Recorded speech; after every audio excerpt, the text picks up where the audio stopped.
Guys, wanted to go ahead and do a review of the Truthear Nova and to go from there. Sorry for the delay in reviewing this. I just didn't really feel compelled to review it, but I feel like it's important to review it now because it's a gap in something I need to kind of cover and to go from there. So these are not the regular cables. These are my own cables. And yeah, I wanted to go ahead and discuss how this sounds like and to go from there. Okay, so first of all, I'm going to go ahead and put some notes on the screen. The notes are not going to be discussed in this video, but it's relevant to this. It's just talking about different things, but in order to keep the video short, I'm going to separate the two. So check out the notes. That gives you my thoughts in other ways. Okay, so the problem I saw with the Truthear Nova is that there is a little bit of a conundrum. So what happens is I've read some notes saying and recommending using the foam ear tips because they say the foam ear tips actually dulls down some of the highs and it makes it less harsh, which is actually true to an extent, but there is a flaw with the foam ear tips. And then obviously using the regular ear tips, it gets pretty harsh and sibilant. So what I did was I tried the foam ear tips on this, and what it does is it makes it so that it's not as harsh, but it makes it lower resolution. Like it makes it sound like the sound is lower resolution, like the vocals are just like a dip down. Like I'm gonna make like a lame analogy, but hear me out. If sound was like, let's say, video, right? And let's say this is 4K. Well, it dips it down from like 4K to like 1080p. You know what I mean? Or like from 1080p to like 720p. That's what it does to the sound. It drops the resolution. I think they call it resolving or something like that. That's what it's doing. It's less resolving. But when you start to use the regular ear tips, then you get more detail, but then it starts to sound quite harsh and sibilant. So I want to talk about a few things about this and to go from there. I feel like my review is a little bit biased on this one because I walked into it thinking, but are you better than the variations, which I just reviewed a few days ago.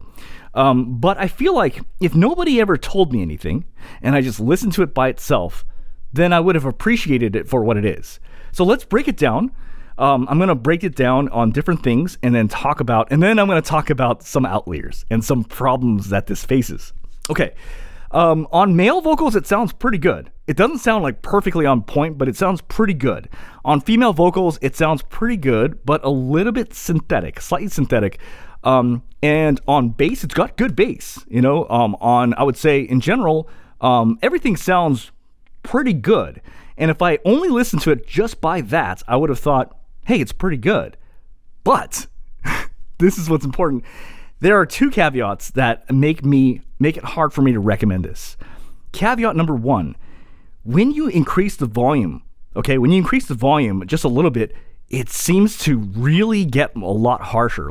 So sibilant tracks get substantially more sibilants. Gotta go somewhere, so can we make this quick? I still got scores to settle, man. I crept 767, man. Guys, DMS here. On today's 2-minute tip, we're gonna be talking about soundstage. $100, the C2.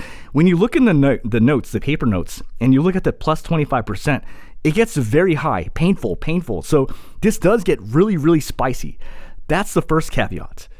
But the second caveat is the main reason I cannot recommend this. And I'm going to bring in the caveats right now. These are the caveats. Okay. The Juicier Defiance at half the price sounds better than this. I cross-checked. This sounds better than this. Vocals are more full here. Vocals are thinner here. Bass is better here. Bass is worse here. So for half the price, you might as well go for the Defiance. Second thing I want to say is this. Another caveat, another major competition, the Daybreak is better than this at the same price. This sounds more natural compared to this. This is less harsh and less spicy compared to this. This is much more spicy and harsh, and this has a much more natural tonality to this compared to this, okay? And then, obviously, this right here, this is the Apple Performer 5 Plus 2. I just reviewed this a few hours ago. This is so much better than this. This sounds like a higher resolution of this. Now, when I say higher resolution, I don't mean more treble. No. What I mean is just the vocals sound more full. Everything sounds more detail, but not spicy. This is basically just, if this was like I said, like 1080p, this is 4K. This has better resolution. Just vocals sound more clear, but also have more detail and they're more full. and they just sound so much better here. And in my opinion, like I said, this is an upgrade over this and this, in my opinion. The Alpha Performer 5 Plus 2 is an upgrade over these two. And then obviously the elephant in the room. It's the Moondrop Variations. People compare these two, and they really shouldn't, because this just destroys this all across the board. This has, first off, when you crank up the volume, all right, this is a very, very much more sibilant and harsh. This doesn't have that problem. When you look at my charts, I was saying this didn't have much sibilance, and it's not as harsh. It staves it off a little bit better. This also has more full vocals, and the vocals are not as synthetic sounding as here. This is also more warmth and a little bit more low ends, and just sounds much more natural sounding. This sounds a lot less compared to that. But as I was saying before, I walked into it thinking and trying to compare to that too. And if I just look at this by itself, then this is actually a good IEM, okay? It's good, like pretty good vocals, pretty good for female and male vocals. The bass is pretty damn thumping, and it's good. It feels very V-shaped, and it feels like the brighter side is a little bit tilted, a little bit high. So as long as you don't crank up the volume too much, it doesn't get that bad. But as I'm saying, you can't ignore the elephants in the room. The Defiant is better, okay? The Truthear Daybreak is better. The Performer 5 Plus 2 is way better. And the Moondrop Variations, these are all better. They cannot be compared. So, far better. It's just what I think. And I know this is a point of subjectivity, but what I can tell you 100% is this. People will say different things about the Defiant. What I can tell you is this is thinner in vocals compared to the Defiant. And that's what I think. Number two, the Defiant sounds better than this at half the price. And number two, I want to say, like I said, a Daybreak is a much more natural sound. This sounds more synthetic.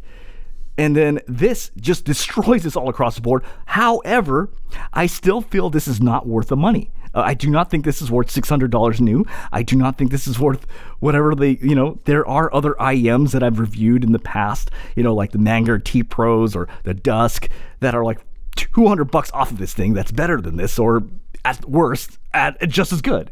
So this is not good value, but it is. These should not be compared. This is synthetic sounding. This is natural sounding.